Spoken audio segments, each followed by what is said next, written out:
What's up, witches? Welcome to season 2 of the BetterWitch podcast presented by the Modern Witch Network. I'm your host, Allie, aka BronxWitch. I'm a tarot reader, Reiki master, and owner of BronxWitch HeadQuarters, a spiritual shop and workshare space in the Bronx, New York. And I'm going to be coming to you every week with a new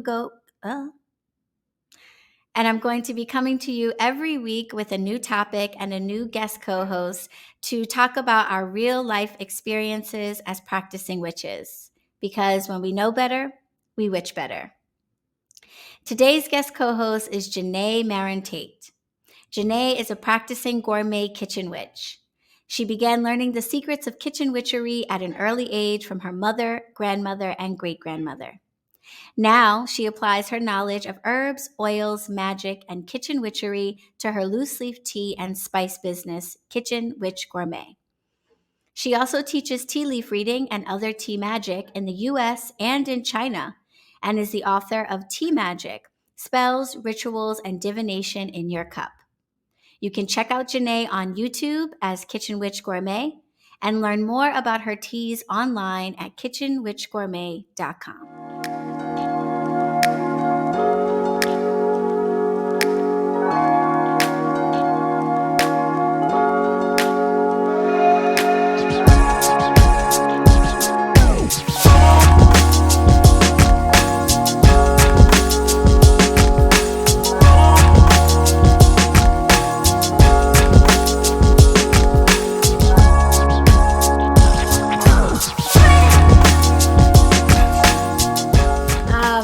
So obviously we are here to talk about tea magic, something that I think is really wonderful. Tea for me is something that I really approach from a medicinal place. The teas that I make are medicinal teas. So they all address some type of issue or complaint that either I or folks in my life have had, and I've created a tea to address that. But when it comes to working magic with tea, that to me seems like a very kind of like obvious thing for any witch, because most witches are into their herbs. They're, already, they love their herbs. They're making teas already. So working magic with that to me makes a lot of sense. But I think that it's important for us to clarify for folks that when you talk about tea, especially in your book, you are really talking about genuine tea.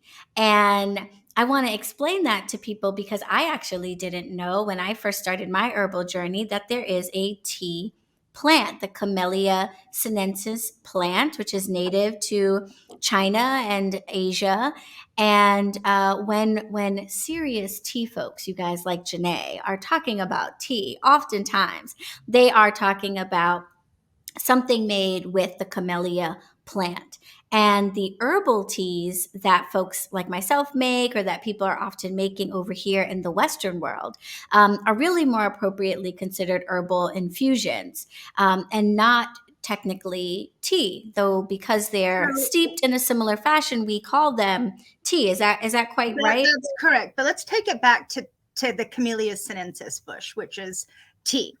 So oftentimes people don't understand that the green tea, white tea, black tea, herbal or pra, yellow tea, it's all the exact same plant. So oftentimes people will think that green tea is different than black tea, or different than white tea, or different than the pu'ers, or just different. But the only thing different about them is how they're actually cured and dried. So first, that's the most important thing to address with tea. And like a little quick history on tea. So white tea is when the baby buds are just starting to come out from the branch and reach for the sunlight, and their hairs are all soft and silvery, and that's how they get the name white tea. They are the most mild in flavor, mild in caffeine, high in antioxidants. It still has a lot of that good healing value from the inside out after you drink and imbue it, or offer it, or however you're going to use your tea. So that's white tea, and that's the quick and down and dirty, easy on that. Green tea, it's a little more mature when it starts to come off the plant. They're bigger leaves and they're plucked, and they're quickly either flash fried or steamed. So if it's steamed dry, that's a Japanese process. If it's flash fried, it's a Chinese process. And that has the highest amount of antioxidants. So whatever that process is that they do, it really takes all of the healing energy in that plant and really pushes it out through the leaves. Then as you strain that into your water or extract that into your water, you're really putting like high energy levels of antioxidants in your body that helps push out impurities, that can help heal cancer, can curb your appetite. I mean, just all the good things about green tea. Yeah. Okay, black tea real quick. That tea is like fermented. That's how it gets black, and that has the most caffeine content and the most familiar flavor that we are familiar with, like in the Western world. It used to only be green tea in China. That's all they had. And as they shipped it to Europe, what would happen on the ships is it would get hot, cold, hot, cold, hot, cold. And by the time the tea got from China to Europe, it was black. And so that's what Europeans thought tea was. So they didn't know that there was a difference. And the Chinese thought, what do you mean black rotten tea? We don't have black rotten tea. We have green tea. And then, so anyway. So that's quick on the ABCs of green, white, and black tea. Those are the most basic teas that you got to know. That it's all No, thank you for that, because I definitely think that, you know, the average American tea drinker is not, you know, going into a supermarket or herbs store and they're thinking, well, black tea is one thing and green tea is something else and white tea is something else and red tea is something else. And to realize that they all come from the same plant is really cool, because it's like, oh man, like I never would have thought that. It's really just a matter of the process that has gone into the end product that changes it. But in reading up on the different benefits that the teas have, like green tea, talk about magic. Like that is one magical plant right there, and like stage of the plant for all of the things that it can do, from helping with weight loss to, like you said, preventing or even treating cancer. I mean, that is incredible. So to me, it really like tea really knocks it out the park in terms of like herbs that we really all should be getting to know and learning more about if we are if we are witching in the world in any way, whether we're looking at it medicinally or looking at it from a magical place. It just has an amazing energy that can do so much. It has such a healing energy too. When you're doing any kind of healing rituals, green tea is right up there. So like China has this giant population, right? It's the domination of population. And one of the interesting facts when I really got into studying tea is putting tea in water can actually like kill bacterias, can actually kill cholera. So when this was happening way back in the day, you know, a couple 2,000 years ago, China was experiencing like less birth rates, less death rates upon birth. And they were really able to grow population because they weren't relying on like fermented wines or beers or ales or anything of the such. So people weren't getting sick with rotten wine. They were getting like healthier and stronger. Their population was getting healthier and stronger, and their brains were more, stimulated, and their bodies were more stimulated to just be well. And so I think when you're working healing rituals, to not forget that, or if you don't know that, that's such a powerful intention to put into healing magic and healing teas. So even if you don't like green teas, because sometimes they're terrible, like a lot of people's complaint is they're bitter and they're this and they're that, and totally, like I'm not even addressing that they're not, but to just put that pinch of green tea in there with your other blends, I think is really powerful in drawing out that energy into being beautiful Yeah. ocean. I'm just getting so many ideas as you're talking, because one of the reasons I don't drink green tea nearly as enough as as I should, but I'm definitely going to be increasing my intake, is just because it is a bit astringent, and so it can be kind of drying for me. And I personally kind of struggle with dehydration a little bit, not drinking enough water, and like my skin kind of being dry and stuff like that as it is. And I have found green tea to kind of exacerbate that a little bit. Mhm. But I am just really reconsidering how much I expose myself to green tea, because it's like, girl, drink the green tea and drink an extra cup of water, because the And make your benefits. green tea weaker. Make your green tea Okay. weaker because what I am a happens. heavy steeper. I Yeah, tend what to happens steep, in steep. China is they pour their tea over like a teapot, so they're Yeah. constantly like, diluting down, adding more, diluting down, adding more. So what happens is like black tea drinkers really like that rich, yummy embodied flavor, and green tea you have to throw that out the window and go light. And then add to it, like add some fresh grated coconut in there with it, or add some orange peels or lemon rind in there with it. Oh, that'd be And amazing. yeah, just go light on the green tea and you're going to still get so much more, because as you pour more water, I'm one of those people that I will put my tea steeper in the tea and I will just keep adding water to it Me until, too. right? Me too. That's how you do it with green tea. And then you Okay. just lighten up on it, because it really has all the health benefits, like all Yeah. of them. Yeah, All and I'm just thinking, like, in terms of magic, like crushing up green tea into my herbal blends to dress a candle, or to put into a healing sachet Mhm, mhm. for someone, like that just seems like such a powerful ingredient to add. So I'm really glad that you have shared that with everybody. And something that you said in your book is tea is a blend of magic and alchemy. And I really love that so Oh, thank much. And I you. was Thank hoping that you. elaborate a little bit for folks and share, like, what do you mean by that? And why does tea hold like that powerful of a place in like your practice? So we know that the actual definition of alchemy is turning metal into gold, right? So it Mhm. transmuting something from one state into another. And I think tea really does that, because you take a plant or a blend. So you might take tea and roses and lavender or whatever you're working with, and then you pour water over it. And then you create a whole other cup of gold, right?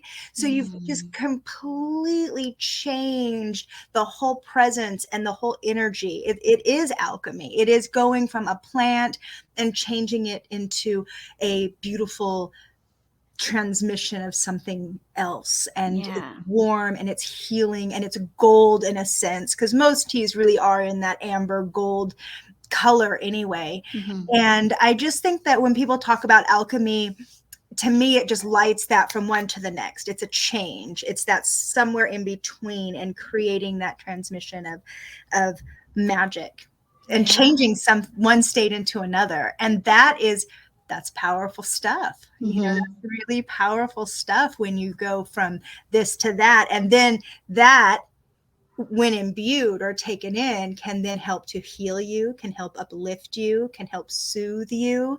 So then Hmm. there's another state of that whole alchemy process that comes into it. And I really thank you for catching that tea is alchemy, because that's a Yeah. really special thing to me. Yeah, I was like, "Oh, I love that so much, that really you just really did a great job of putting into words how I feel." Oh my god, look at that tea kettle. Yes. So cute. Love it.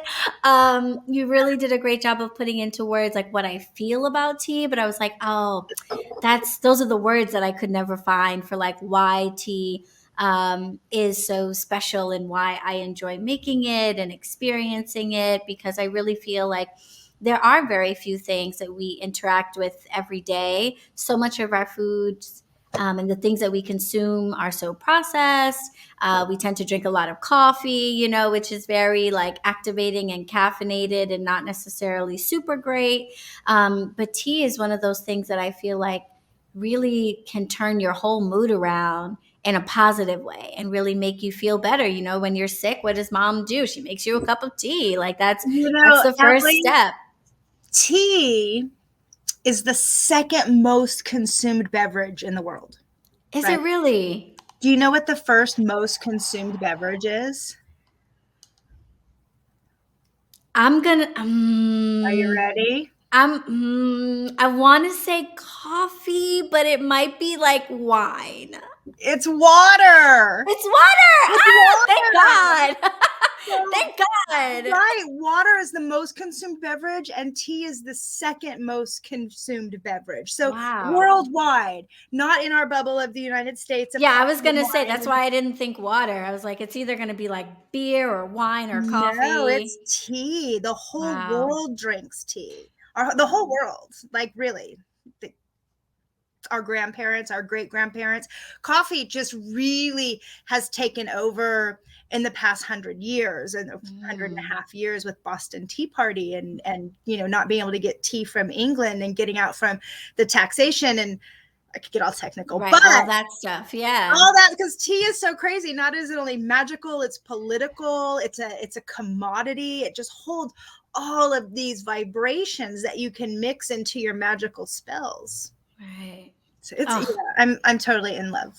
Well, and I love that because now I'm thinking about tea as a revolution, as right, a protest. right, Wow. right. See, Mm. yeah, it's I started out I started a tea company, a small little tea business, 12 years ago, blending up tea, and I just wanted to sell love and happiness. Like I Yeah. really wanted to sell love and happiness. I had a little bit of a scare. I had like an aromatherapy company 100 years ago, like my first little business, and I told this guy that this lavender was going to help his wife sleep and blah blah blah. Well, he came back just completely angry at me. And really, it wasn't about me. It was about his wife was sick. But it took me a while to wrap my head around that, right? Mm-hmm. And he was completely angry and was going to sue me and this and that. And he stomped out and all the things. And so that just never left me. And even though I completely understand that tea is so medicinal and aromatherapy is so medicinal, I just got to the point where I was like, I'm going to sell love and happiness. And Hmm. then the first tea I ever blended was one called Abundance of Happiness. And Hmm. then Love Tea number 3. And because there's so many people want to walk up and be like, hey, do you have a tea for this? Do you have a tea for that? And there's so many herb combinations that you can put together. And I got to the point where I'm like, well, I'm not a doctor or a pharmacist. And, I really can't help you with that. But I've got this wonderful happiness that I could sell you. And Yeah. then switch that around. Not that I'm saying that there's no healing modalities in tea, because there's so many, Mm-hmm. but I just wanted to just focus on that. Just the Right. whole, I don't know where this conversation came You from, but know, but I yeah, giving people that good feeling and that makes me curious about, and I'm sure folks out there are curious too about um how tea like became a part of your life, because we talked about your bio before you came on, and so folks know that you learned about kitchen witchery from your mother and your grandmother and your great grandmother, and so this was very much in your family. And I've read in your book, and I saw you on your clip on Good Day America talking about the kitchen witch and that energy that has been passed on for so many generations as being that spirit of the kitchen. And so, did tea enter into your life in a magical way, like right from the beginning, or was there like a point where you were like, "Oh, tea is something so much more than just a cup of something"? when I was a kid, like I didn't even know that tea was tea. I thought it was peppermint. I thought peppermint was tea. It was tea, yeah. I had no, and I thought like the biggest, most amazing alchemy about peppermint tea was that you could put hot chocolate in it, and then you could have peppermint hot chocolate tea. I just thought that was tea, right? And then as I got older, I realized, oh, there's Earl Grey, and there's your standard Liptons, but it really wasn't until one day I was sitting in a tea shop in New Orleans, or a magic shop, really, the bottom of the cup. This was, gosh, 100 years ago, like early 90s. I'm aging myself. I'm sitting in this tea shop and they're like, would you like a tea leaf reading? Or they brought me a cup of tea or something like that. And then I was just talking to the person, and the next thing you know, I'm getting a reading, and then everything just kind of changed. I was like, oh, this isn't just sweet tea. This is a whole new cup of tea. And I just started Literally. literally, I was just like, yeah, how to tell fortunes from tea leaf reading. And I thought that just clicked in me because when I was a kid, I used to take my cereal, like, your Cheerios. I don't know. In my generation, we were raised in front of the TV on Saturday mornings with a Yeah. box of cereal, and I would wait till I got down to the last little bit of Cheerios, and I would spin it around in a circle, and then like I would kind of interpret the pictures that it would make. So I started kind of divining then, and that's when I clicked, oh, tea leaf reading. Oh, that's what I was doing. Yeah. So I was like, oh, and then learned all about tasseography and just kind of wandered deeper into peppermint and lavenders and green teas, and Yeah. it's a life journey. So I wouldn't say that there was ever a day that I'm like, today I'm going to be a master of tea. I'm going to be the mistress of this. But then one day I woke up and I'm like, wow, I'm like the mistress of this. Okay. Yeah. Okay. The mistress of tea sounds so fancy. I love that very much. That should be like, your alter ego Instagram handle or something, the mistress of It should tea. be. I know I have to come up with something because I've been Kitchen Witch Gourmet for so long because it's all about the tea proper. I never really promoted myself as the mistress of tea, or like, I don't even know. Now I have this book out and they're like, you need a book page. You need like Jenay Marontate, the author page. And I'm like, oh my gosh, but I'm just starting to get all these social medias down for Kitchen Witch Gourmet, and now I have to change it. So I don't know. Mistress of Tea does sound pretty cool. I like that very much. It might have to be, for the sequel or part 2 of the book, The Mistress of Tea.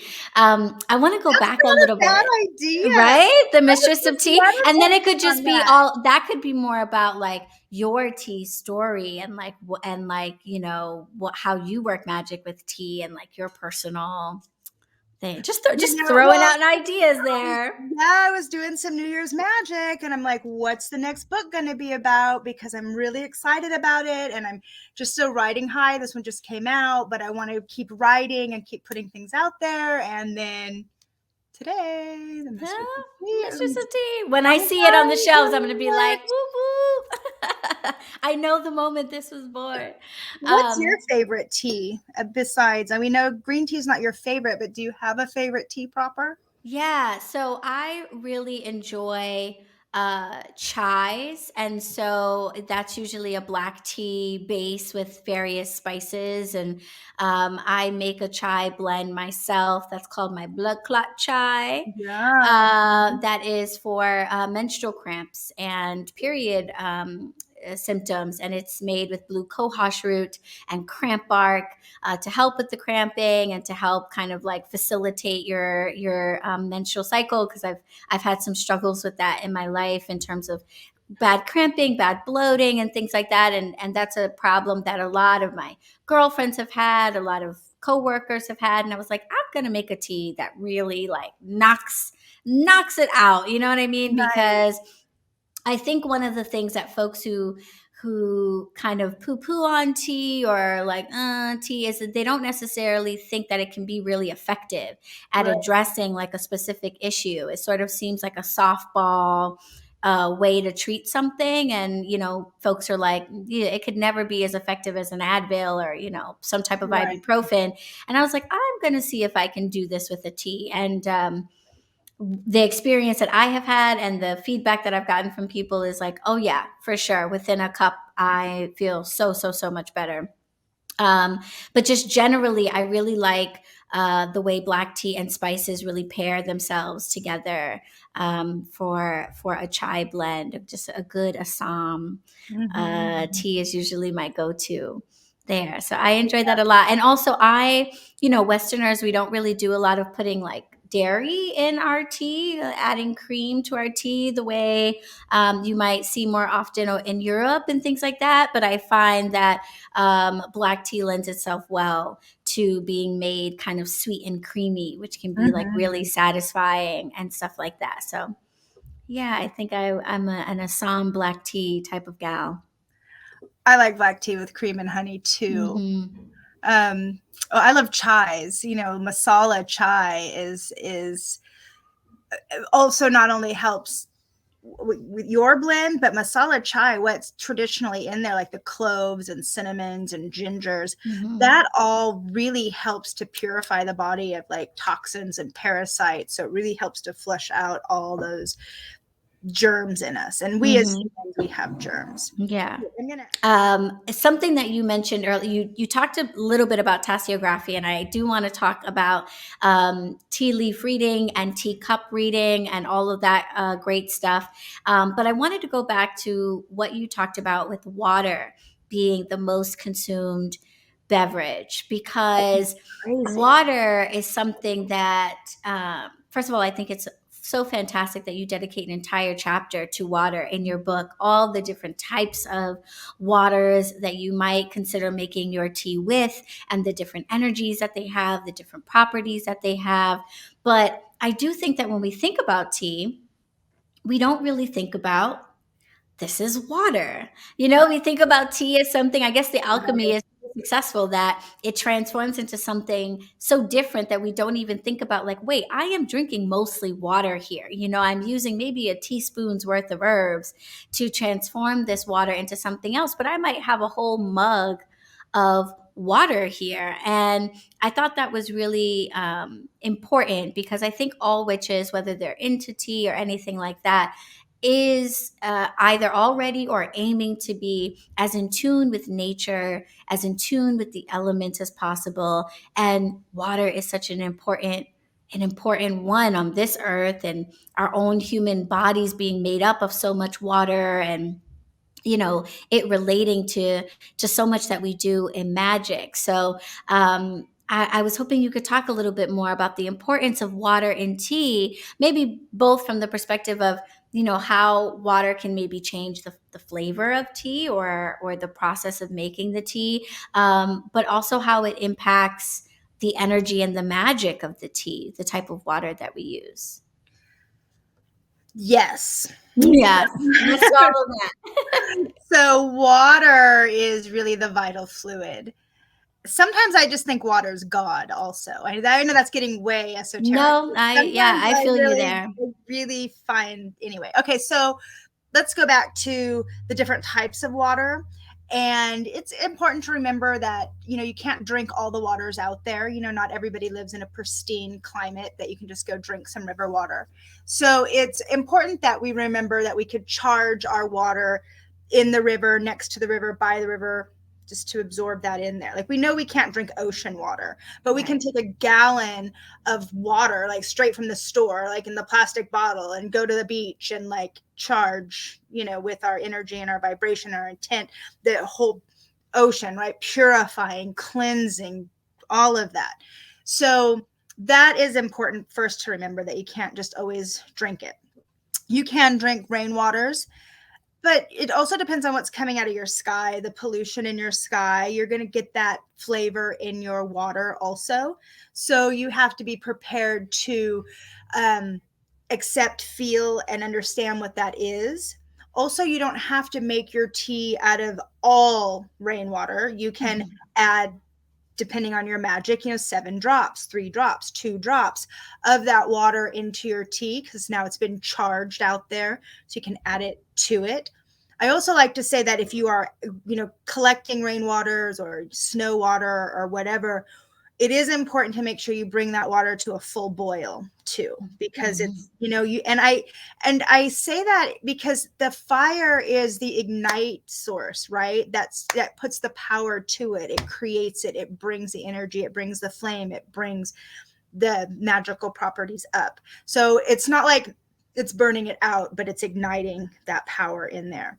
And Right. there's so many things I can say about water, because like I even to you have this, water that you collected outside, you're going to make a few drops of it in your tea, say it's like storm water, right? Or like a deep rain water, where you're using this water in your tea to soften a situation, like how it softens the earth, like those Mhm. heavy rains. So if you can get that energy into somebody that you need to soften up by using a few drops of that heavy storm water, rainwater, if it has like electricity in it, lightning, we need, that's going to add quick spark now, quicksilver, quick as lightning, energy vibration into that. Or to see like divinely, like a flash of energy if you're doing it in tea leaf reading. Am I getting out there? No, yeah, I'm with you. Okay, good. So it's not like you have to drink a whole cup of it, but water does change the flavor of tea, period. We know that not everybody has the most fantastic sink water. You want to Hmm. use a nice purified water, and you can get all into like the perfect water for a specific kind of tea, because there are Hmm. tea snobs out there that are completely that. Yeah. I am not that. I feel like if you just have some sink water and you have a bag of tea somewhere that you found in a drawer, by all means, brew it up, boil it up, put that tea bag in there, and then get creative. Do I have an Yeah. orange laying around? Do I have an apple? How can I change this flavor? How can I add to this? So, water is by far the most important element of tea besides tea itself, because there's so much more water in your cup than anything else. And Hmm. oftentimes, if you just simply, bless your teacup, bless your water, bless just by that intent, just by that prayer, by that energy, it will change the flavor. Like if it doesn't Hmm. taste super good, then just ask it to taste better. Because Mm. water is living, water is life. Very right. Water, there's only so much of it, and it comes down, it goes back up, it goes through, it goes, I mean, it's just this living organism thing. That just never stops, and it remembers. So Hmm. remember to heal, remember to clean, remember to, yeah, I'm going to reorganize and taste better for you because you respect me. So I'm going to respect you, kind of thing. If I Yeah. speak for the water, Yeah. yeah. So, and I think this is a good time for a break. This show is part of the Modern Witch Podcast Network. For more shows like it, visit www.modernwitch.com. So, I love that. And I love that you mentioned that, you can just add a few drops of a water. For me, in my own practice, one of the most important types of waters that I work with are my own tears. oh, yeah. There's, when you are raising energy and you are maybe in chant or dancing or singing or in prayer, whatever it is for you, and you get to the point where you are crying out and you are actually tearing up at how the energy is moving and shifting or what it is that you are asking for. I have let myself cry and let a few drops fall into my teacup and, maybe then go and offer that to a spirit that I'm asking for help or something. That has often resulted in great results because that water holds memory. We've seen that in actual laboratory tests, how we can play music to water or introduce water to some type of vibration and see how it actually changes on like a Dr. really Emoto's book is level. amazing on that. Yes. Yeah, which book? Dr. Emoto, Emotto, he does this all the studies on water, from just Yes. adding the word love to the side of water, what it Yes. looks like under a microscope, as adding the word hate next to water and what it looks like under a microscope. Yes, yes. I wasn't thinking of the name. Yes. I would love to read that book. I should put that on our book club list. It's amazing. Yeah, and so it holds memory. It's very much alive. And so for me, I feel like my prayer or my intention, whatever it is that I am so earnestly, genuinely desiring, is in my tear. And so it's almost the equivalent of maybe writing a petition paper and sticking that into something, like right in my tear itself. Those couple of drops really communicates what it is that I am asking for in a clear way. And I could offer that tea, or I could even consume that tea and really embody what my intention is, what I'm trying to create for myself in my life. So there's so much so many powerful things that we can do with water. And then tea is just this perfect vessel, being mostly water. That tear thing is beautiful. That's really nice. That's good magic right there. Yeah, it's Yeah, effective. very good. I got that from a hoodoo teacher that I know. He was formerly a minister in the Christian church and is now a magic worker, hoodoo worker. And but there's a lot of those elements of like what it's like in the Southern Christian churches in his practice, a lot of prayer, a lot of catching the spirit, as they say, really, really feeling the moving of the energy of the spirit that you're calling on.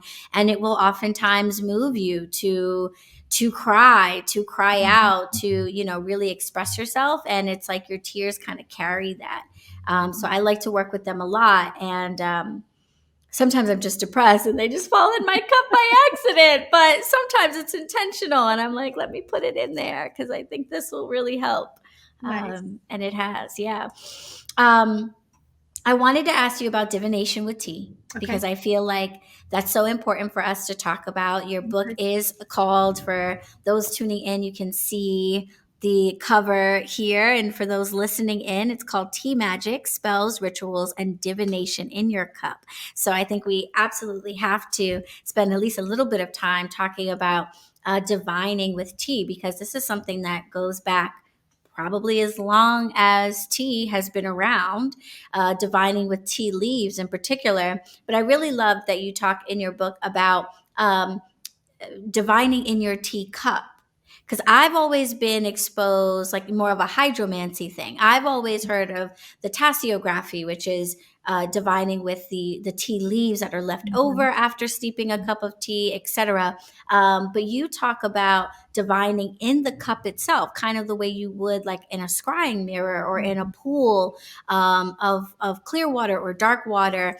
And I thought that was really cool and something that was definitely new for me to consider. So can you tell us a little bit about the difference between the two and how witches out there might go about divining either with a full cup of tea or with just the tea leaves? Sure. So tasseography is the art of like future telling in sediment remains. So that could be tea, that could be coffee, that could be wine. It could be anything that would leave a sediment. I mean, somebody in the comments earlier asked about tobacco leaf reading. I don't know about that. Like if you're supposed to drink that or toss it out there and read it like stones. So I don't know the answer to the tobacco leaf reading, but when you read, where to start? So I really, I think that the best readers create their own way of reading, right? Yeah. Because they're just taking in the source. So they're not reading the little book in the tarot card deck, they're reading. So I put that on tea also. And because water remembers and water carries vibration, tea leaf reading to me is when you are sitting with your mom, your grandma, your best friend, and you are having a conversation with them about that no good so-and-so did me dirty and blah, blah, blah, blah. And, if you've got your tea leaves floating around in there while you're having this conversation, and then you look over to read them, you might see like the knife in the back and the stab. But the vibration of what you were talking about is carrying that over, because water is such a conduit, right? In the whole vibration thing. And you're supposed to put your tea leaves in there, drink your tea, and then read the stuck leaves. But I just found that just reading the leaves in general, on the water, in the water, on the cup, just became the whole crystal ball in a way, the whole teacup cauldron. And same as if you are sad and sick and ailing and you're having this conversation with somebody, and then you start to see in the cup as you're having this conversation, maybe what would symbolize a ray of sunshine. It would start symbolizing, oh, but you're going to get over this. This is moving in this direction. And because tea water does move, it does move the leaves around. And so I feel that reading on the water, in the cup, the whole thing is an opportunity to read. I think reading tea leaves is really a messy concept. Like, you have to drink the tea down, you have to put your little napkin over your dish, you have to put this over, you have to flip it over, not make a mess. It's messy for sure. And if you can incorporate that reading while you're drinking the tea down, you get the benefit of where the leaves land. And so you still get to read it, but yet have that movement. And sometimes when I'm reading for people and they still have their tea leaves in there and a little bit of water, I will say, give that a swirl. And I'm like, are you sure you want to swirl? Why don't you swirl clockwise if they're trying to bring something to them? Or let's get rid of that guy. Swirl counterclockwise. Let it go. Let's see what happens now. And so it gives more of a movement when you add the hydromancy and the tasseography and the whole teacup cauldron in your reading. Yeah. Yeah, something like that. Yeah, I know that you were talking in one of your videos about stirring your tea, and the directions that you stir your tea can, first of all, be something that you use to infuse intention into your tea, but also it can tell you quite a bit about someone who might be having a cup of tea with you, paying attention to the way that they are stirring their tea. I thought was really very interesting. I was like, I'm going to start paying more attention when people are stirring their tea around me, because that can let you know a little bit about the space that people are in too, and maybe even a little bit about their intentions towards you. Yes, exactly. Because, being a reader and being intuitive and being psychic is about receiving direct connections from spirit, but it's also about just being secure enough to just look around and just pay attention and see how people act, how people are. Well, we all know that if we're, have any sense out there on people reading, but some people don't have that. And I like to think of the spoon as like the magic wand too. Here, stir your tea, and to just ask them to stir it and see how they stir it. It's interesting. Like an erratic stir, that's kind of going to be an erratic, chaotic person, oftentimes found in disbelievers or people that don't really believe in, the occult or divination. And then there's the bringing it to you, the releasing it. And then there's like the hard cut, right? The swirl cut. Oh, what kind of line are you drawing? Tell me what's going on over there. And then the figure eights, what kind of piece do you have going on? Let's talk about that. What are you working on in business? And so it's just a long, and I started reading the tea. Like I had the tea business before I really started reading tea leaves, though it just comes natural. I'm a natural reader. I can read cards and read this, and I can pick up, like most readers, you can pick up some gravel and throw it on the ground and get a reading out of it, right? It's about seeing it. So I'm like, oh, I am not going to let tea leaf reading bring me down or scare me, because it's such a, it's a Victorian thing. It goes on beyond to like, let's say, I don't want to say the wrong, a cold, I don't want to say gypsy. Don't say gypsy. Romany, yeah. Romany people that, started traveling and reading tea leaves and coffee leaves, and I'm sure they didn't write down step by step how to do it. They just did it. And so I think that oftentimes with whatever you're trying to read, you can get too caught up in the little book. And you just have to be like, I'm going to read this cup of tea. Let's sit down and read this tea, and not doubt yourself. Because if you see it, it's true. It's what you're meant to say. Yeah. Yeah. I think trusting your intuition is so paramount and so central to just being a witch in general and working a magic in general, whether it's divining or casting or anything like that, realizing that we're constantly receiving information and messages from all around us, and we're picking up on those messages. We're often doing a really great job. Like when people talk to me and they're like, how do you read tarot? How do you? And I'm like, it's the same thing that you're doing all the time. It's just that you might not trust yourself enough to go with it. Right. And you dismiss it and say, I'm not sure. Or I had a feeling that I shouldn't do this thing, but I'm going to do it anyway because, that's silly. And it's like, no, that initial impulse that you had is something to be trusted. And a cup of tea might actually help you slow down Yeah. and actually, listen to that and trust yourself. Like if you've got that feeling like, I don't think I should do this thing, maybe make a cup of tea Right. and sit there and ponder that tea and just let yourself be quiet through the whole process and allow yourself to build up the trust in yourself. And maybe the tea can help give you some confirmation and make you feel like, okay, I'm not crazy here. I have this feeling and now I'm looking at my teacup and I just swore I saw, someone get robbed. Yeah. So I'm pretty sure I shouldn't go to this thing. Right, exactly. Tea can teach us so much.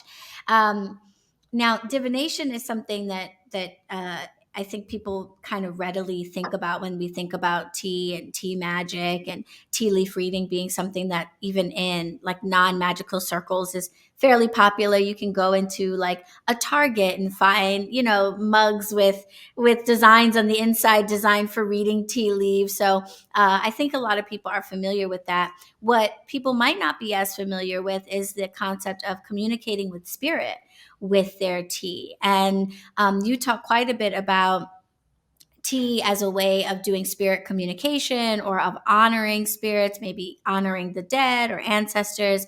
And you talked about the tea party for the dead, which reminded me so much of like the dumb supper and like Wiccan traditions of setting a table, setting a seat at the table for those who have passed along and really just kind of sitting down and having dinner with them. And I love the idea of sitting down with spirit and having a cup of tea with them as well. And I was wondering if you can kind of share with folks how they might do that if they're interested in having their first tea party with the dead or using tea to communicate with spirits. Are there any pointers for how to get started with that kind of practice? Yes. So sharing tea with the dead is something that you want to kind of ease into. You never know what you're going to just pull in. So start with your own ancestors first. Start with your most beloved, trusted dead, your grandmothers, your grandfathers, and so forth, your aunties, your uncles. Start there. Start with honoring them with a cup of tea. Because like you said before, Ali, it is about slowing down a little bit. It's about the vibration. It's about listening. It's about accepting the answers and hearing the answers in divine sight, your divine eye, and in your cup. So start with just simple things that you would want to say to, let's say, like I like to honor my great greats because they definitely drank tea, right? They were all the tea drinking generation. Tea was often hard to come by. It was expensive. So to them, it's an honor to be able to share tea with them because it's so readily available. And I've made this beautiful business out of tea. So start with what those that you know in your heart. And get comfortable with listening to answers, like the soft, feeling that you get on your shoulders or the back of your neck or wherever you feel that angel vibe from.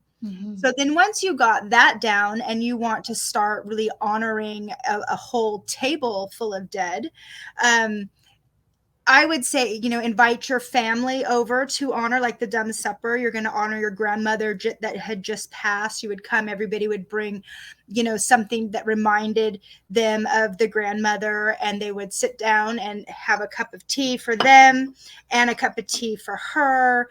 And as you go around the table and you tell a story about her and you drink your tea and you honor her. And I swear, when I do this with my friends and family, when I facilitate tea parties for people who have crossed over, I swear they are sitting in that chair. And people have said, oh my God, I see her. I'm like, don't look directly at her, you'll lose it. But it's peripheral. And so you kind of warm up there, still with your beloveds, the ones you're close to. And then once you feel like you've got that down and you want to really just call in some guides to help you, you can offer tea on an altar space and ask for guides to come in. You can ask for deities to come in, whoever you're working with, Ceridwen, Hecate, whoever you are working with, honoring them with tea is really powerful.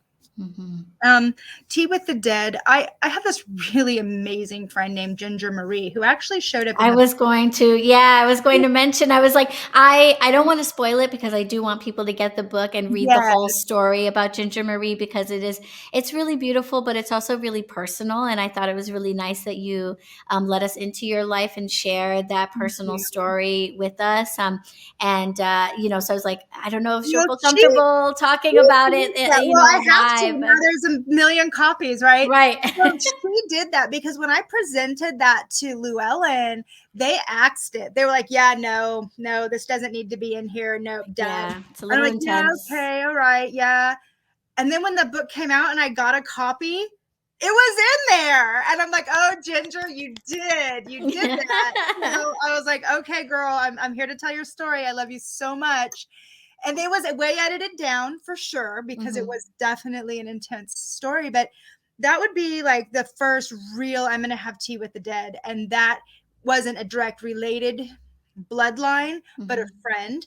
And she, well, obviously, so Ginger Marie's dead, but she is definitely very personal. And so I will ask her sometimes, "Hey, I want to look in and get some really deep answers from the cosmos. Can you bring me a guide that can help me untangle this?" So I'll honor her with tea and also honor whoever she brings into me with tea. Now, before I just go in and inviting people, there's lots of things you have to do. You have to protect your space that you're in. You have to make sure that only you're asking for the highest good to come in, to be careful not to, there's dark entities out there, right? Right. Make sure those aren't coming in with you. So there's lots of ways to honor the dead and have tea with the dead and bring the dead forward. Yeah. Through different herbal combinations, through different tea combinations, and just different vibrations, right? Yeah. Like that was funny, that vibration in the background. I was like, oh, the vibration. I was like, am I hearing that, or is that just happening right now? But I'm so you literally took my next question right out of my mouth, which is, this podcast is very much geared towards helping baby witches become better witches, and to navigate some spaces and some practices a little bit better, with a little bit more confidence, with a little bit of guidance from folks who've been doing this for longer or have a little bit better hold on things.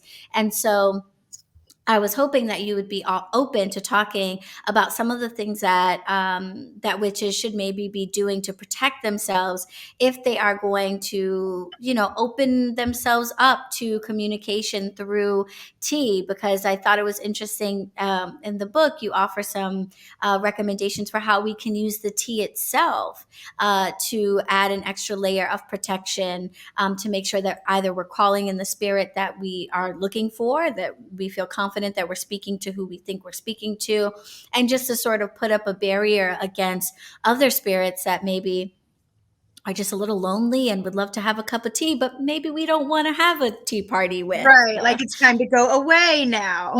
Yeah. So I was hoping you could share some of those tips and tricks for the baby witches out there in terms of navigating a safe tea party. I really like a 2-ounce bottle, where they're about this big, right? 2 ounces, Boston round spray bottle.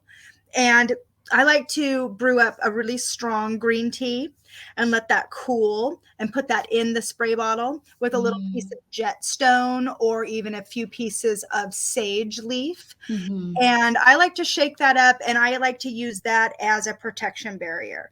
So green tea, going back to being like super health packed and antioxidant packed, I like to see that as a barrier of health and healing and wellness around me. So illness can't come through, darkness can't come through, because it's just this really bright, shiny, and then a healing barrier.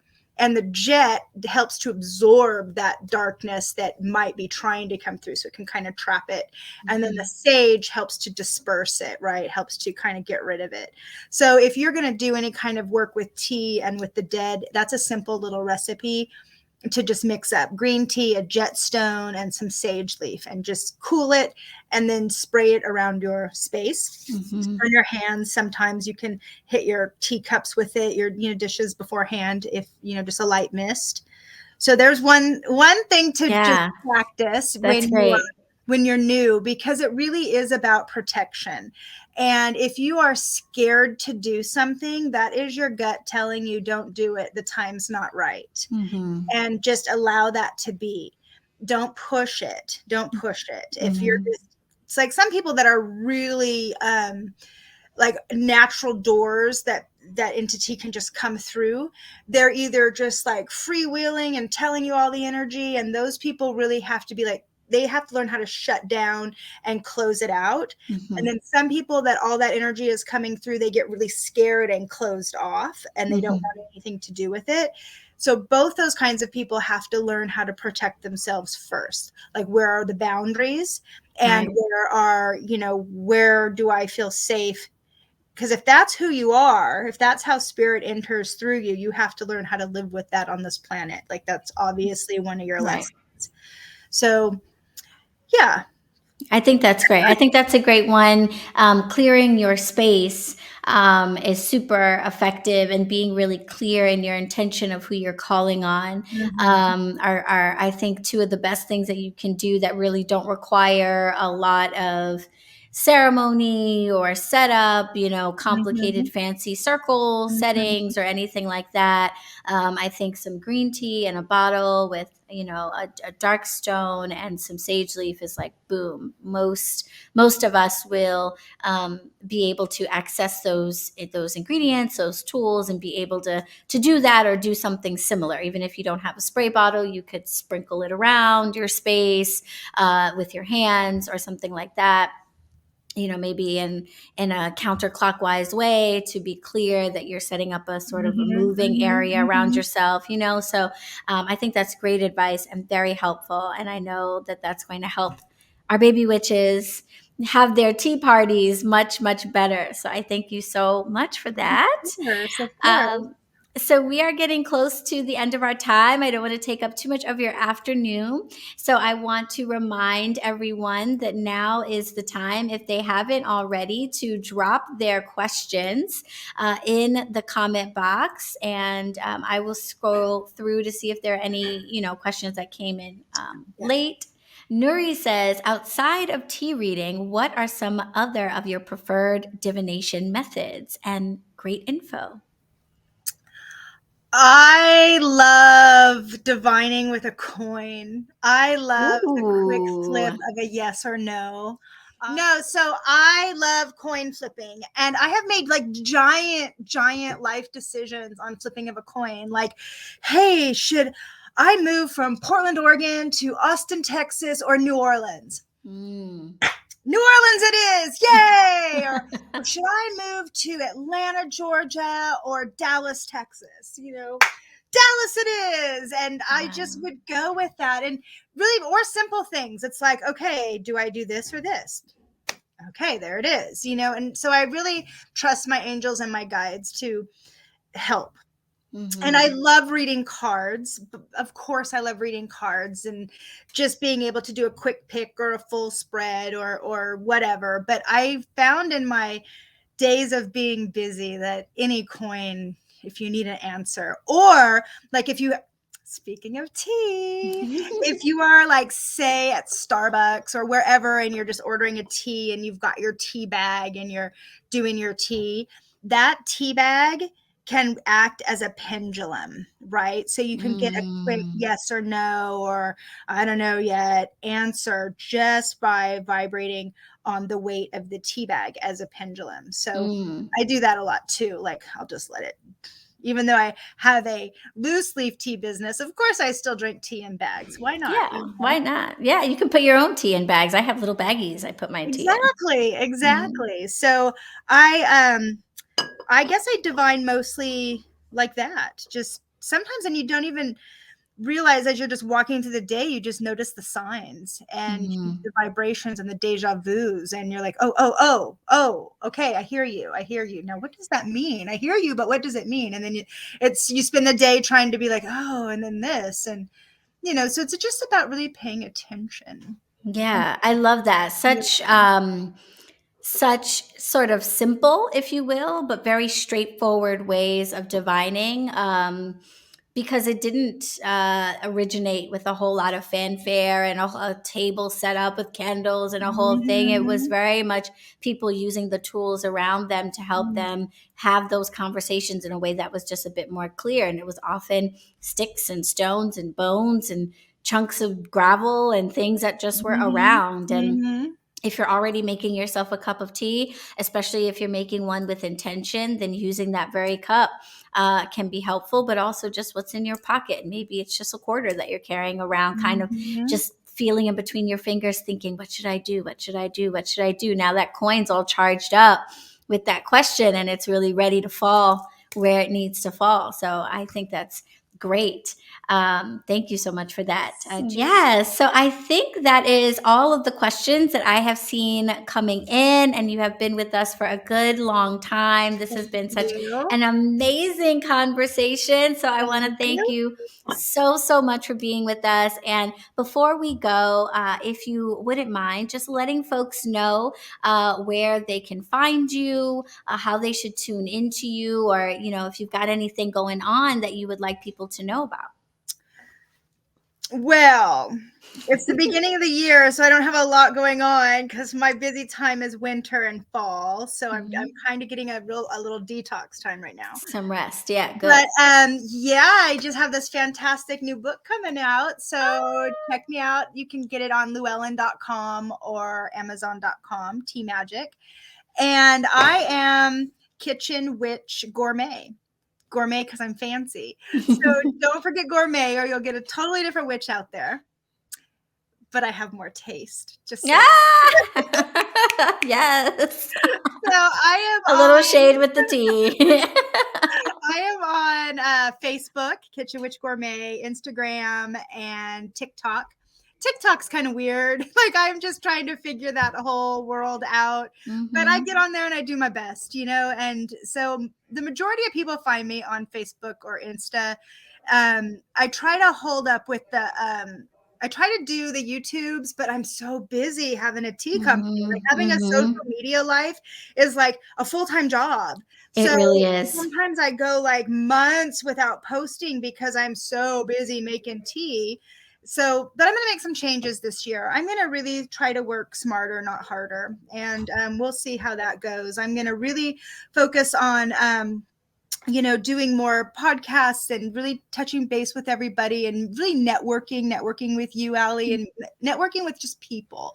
Yeah. And I plan on traveling the country a little bit this next year. I have so many friends that carry the book and racks of tea in their store. So I'm going to try to go around from store to store and do some tea classes. And I love that. yeah, I'm really working on that because I do a lot of really high-end uppity gourmet food shows. And I'm always like the witch corner, and like there's all this like fancy gourmet popcorn and fancy this, and then there's Kitchen Witch Gourmet, and it's like they can't take their eyes off it. They're like, what's in those jars? Yes.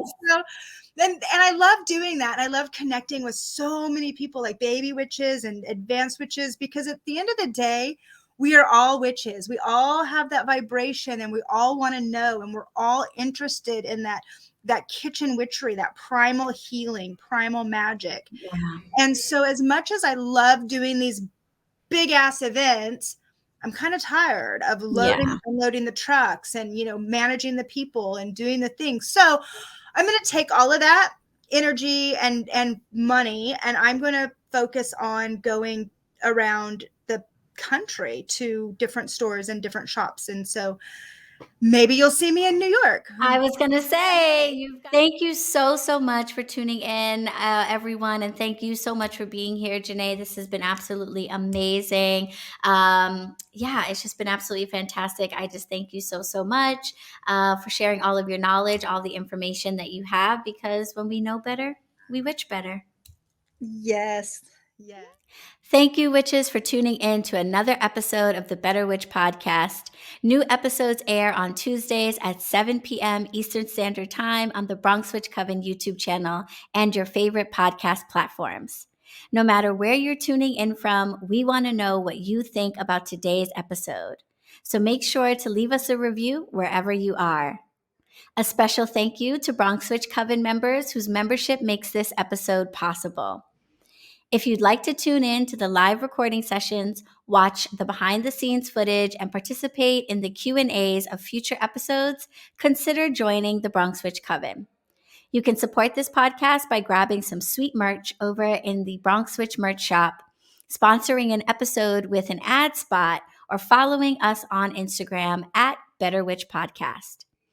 Remember, witches, when we know better, we witch better. See you in the next episode, and blessed be.